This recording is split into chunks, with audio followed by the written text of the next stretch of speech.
नमस्कार दोस्तों, home guard update YouTube channel में आपका स्वागत है। होमगार्ड जवानों को स्वास्थ्य सुविधाओं का लाभ और मानदेय बढ़ोतरी चाहते हैं जवान, लेकिन नहीं मिलता लाभ।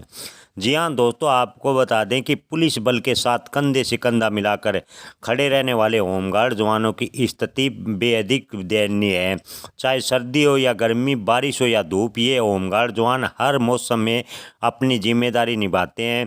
यातायात व्यवस्था से लेकर सुरक्षा के हर मोर्चे पर जवान मुस्तैद रहते हैं, लेकिन उनके साथ न तो उचित व्यवहार किया जाता है और न उचित मानदेय मिलता है। सेवा शर्तों में अनिश्चितता, स्वास्थ्य सेवाओं की कमी, सरकारी आवास न मिलने के कारण होमगार्ड जवानों की मुश्किलें और भी बढ़ जाती है। इसके अलावा यात्रा भत्ता, थाने में रुकने की व्यवस्था और आराम की सुविधा भी होमगार्ड जवानों को बेहद ही कम मिलती है। पुलिस कर्मचारियों की जैसी ड्यूटी और जिम्मेदारी निभाने के बावजूद भी होमगार्ड जवानों के साथ चतुर्थ श्रेणी कर्मचारियों के जैसा व्यवहार किया जाता है। होमगार्ड जवानों का दर्द ये आज भी अनसुना है, जब वे समाज के सुरक्षा के लिए एक अहम हिस्सा है। जी हाँ दोस्तों, चौराहों पर खाकी वर्दी और लाल टोपी पहने होमगार्ड जवान पुलिस कर्मचारियों के साथ मिलकर सुरक्षा की जिम्मेदारी निभाते हैं। ट्रैफिक नियंत्रण, विरोध प्रदर्शन प्रबंधन, आपातकालीन स्थिति में हमेशा आगे रहते हैं। संघर्ष और बलिदान के बावजूद भी होमगार्ड जवानों की समस्या अभी तक के न तो केंद्र सरकार ने व किसी राज्य सरकार ने सुलझाई। होमगार्ड जवानों की सेवा शर्तों में अनिश्चितता, स्वास्थ्य सेवा का अभाव, सरकारी आवास में कमी जैसी अनेक समस्याएं जवानों के सामने खड़ी है। जी हाँ दोस्तों, होमगार्ड जवानों के बैठने, ड्यूटी लगाने के लिए भी कोई कार्यालय नहीं है। ट्रैफिक पुलिस लाइन में सीओ ट्रैफिक कार्यालय के बाहर कुर्सी और मेज लगाकर लगातार होमगार्ड जवानों की ड्यूटी लगाई जाती है। इतना ही नहीं, पास में बने आवास के पास गली में खड़ा करके सभी की उपस्थिति व गिनती का कार्य किया जाता है, लेकिन होमगार्ड जवानों की ये समस्याएं अभी तक केंद्र को लगता है नज़र नहीं आ रही, नहीं किसी राज्य सरकार को दिखाई दे रही। होमगार्ड जवानों का बड़ा दर्द ये है कि ड्यूटी के दौरान अगर उन पर कोई आरोप भी लगा दे या फिर गांव मोहल्ले में कोई विवाद हो जाए तो शिकायत करते ही होमगार्ड जवान को तत्काल प्रभाव से ड्यूटी से हटा दिया जाता है।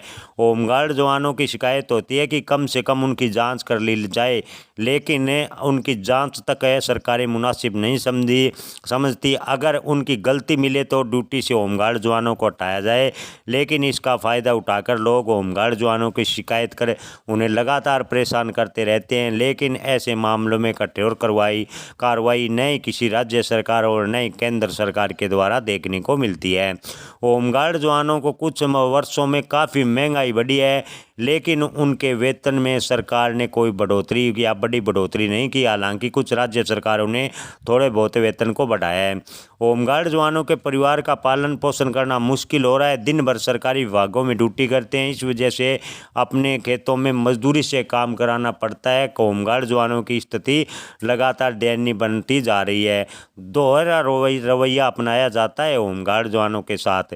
जी हाँ दोस्तों, पुलिस के साथ कंधे से कंधा मिलाकर काम करने वाले होमगार्ड जवानों की शिकायत है कि उनके साथ दोहरा रवैया अपनाया जा रहा है। पुलिस लाइन स्थिति, यातायात कार्यालय में लगे होमगार्ड जवानों ने हिंदुस्तान से खुलकर अपनी पीड़ा व्यक्त करते हुए कहा है कि हम काम पुलिस के बराबर ही करते हैं, लेकिन हमारे साथ चपरासियों की तरह व्यवहार होता है। मानदेय समेत दूसरी सुविधाओं के नाम पर होमगार्ड जवानों के साथ सौतेलापन व्यवहार किया जाता है।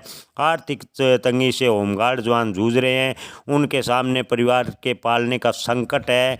अवकाश, जीवन, हेल्थ बीमा, महंगाई भत्ता भी होमगार्ड जवानों को नहीं मिलता। इसके अलावा अवकाश लेने पर भी होमगार्ड जवानों का वेतन काट लिया जाता है। जी हाँ दोस्तों, आपको बता दें कि होमगार्ड जवानों की अधिकारी की बैठक कर होमगार्ड जवानों की समस्या को सुनना चाहिए, उन्हें विचार विमर्श कर ज़रूरतों को पूरा करना चाहिए। लेकिन सरकारी कर्मचारियों की भांति पीएफ पेंशन का लाभ भी होमगार्ड जवानों को मिलना चाहिए, चिकित्सा सुविधाएं भी मिलनी चाहिए, लेकिन होमगार्ड जवानों की कोई भी अधिकारी सुनने को तैयार नहीं है। होमगार्ड जवानों की आपको बता दें कि कुछ शिकायतें होमगार्ड जवान देश भर में पत्र लिखकर उठा रहे हैं। थानों में होमगार्ड जवानों के लिए बैरिक नहीं है। पहली पहली समस्या ये है कि वे खुले आसमान के नीचे बैठने और सोने को मजबूर होते हैं। महंगाई के दौर में होमगार्ड जवानों को देश भर में औसत मात्र 800 से 900 रुपये प्रति दिन के हिसाब से मानदेय मिलता है, जो कि परिवार चलाने के लिए बेहद ही कम है। पुलिस कर्मचारियों की तरह अवकाश भी होमगार्ड जवानों को नहीं मिलता। छुट्टी लेने पर होमगार्ड जवानों का मानदेय काटना चाहता है। ये है तीसरी समस्या। चौथी समस्या की बात करें तो घटनास्थल तक जाने का खर्च है होमगार्ड जवानों को खुद उठाना पड़ता है। होमगार्ड जवानों को यात्रा भत्ता भी नहीं मिलता, इससे उनका वेतन भी बेहद ही कम रह जाता है। इसके अलावा होमगार्ड जवानों की 5वीं मांगे देश भर में है कि सेवानिवृत्ति के बाद होमगार्ड जवानों को पेंशन व अन्य लाभ नहीं मिलता। इससे वृद्धावस्था में यानी बुढ़ापे में जीवन यापन करना कठिन होमगार्ड जवानों का हो जाता है। होमगार्ड जवानों की छठे मांगे हैं कि किसी की शिकायत पर बिना जांच के ड्यूटी से होमगार्ड जवानों को हटाया जाता है। ऐसे में होमगार्ड जवानों को अपमानित होना पड़ता है। किसी भी शिकायत होने पर होमगार्ड जवानों की जांच के बगैर ड्यूटी से नहीं हटाया जाए। जी हाँ दोस्तों, आपको बता दें कि इस प्रकार से होमगार्ड जवानों की अनेक मांगे हैं जिस पर केंद्र व राज्य सरकार को ध्यान देना चाहिए, लेकिन अभी तक इस पर सरकारें कोई ध्यान नहीं दे रही। जिला और थाना स्तर पर बैरक होमगार्ड जवानों के लाइन का निर्माण कराना चाहिए। बढ़ती महंगाई को देखते हुए उनका मानदेय बढ़ाना चाहिए। नियमित अवकाश के लिए अवकाश के दौरान मानदेय न काटा जाए। होमगार्ड जवानों को पेंशन, पीएफ, स्वास्थ्य बीमा जैसी सुविधाएं भी मिलनी चाहिए ताकि उनका परिवार का भरण पोषण ठीक से हो सके। अधिकारियों को होमगार्ड जवानों की नियमित बैठक कर होमगार्ड जवानों की समस्याएं सुननी चाहिए, उनका समाधान करना चाहिए। जिस तरह गणतंत्र पर अन्य उत्कृष्ट कार्य करने वालों को सम्मानित किया जाता है, उसी तरह पुलिस कर्मचारी व अन्य विभागों में कर्मचारियों को सम्मानित करता है। उसी तरह गणतंत्र दिवस पर होमगार्ड जवानों को भी सम्मानित करना चाहिए, उनका सम्मान मिलना चाहिए।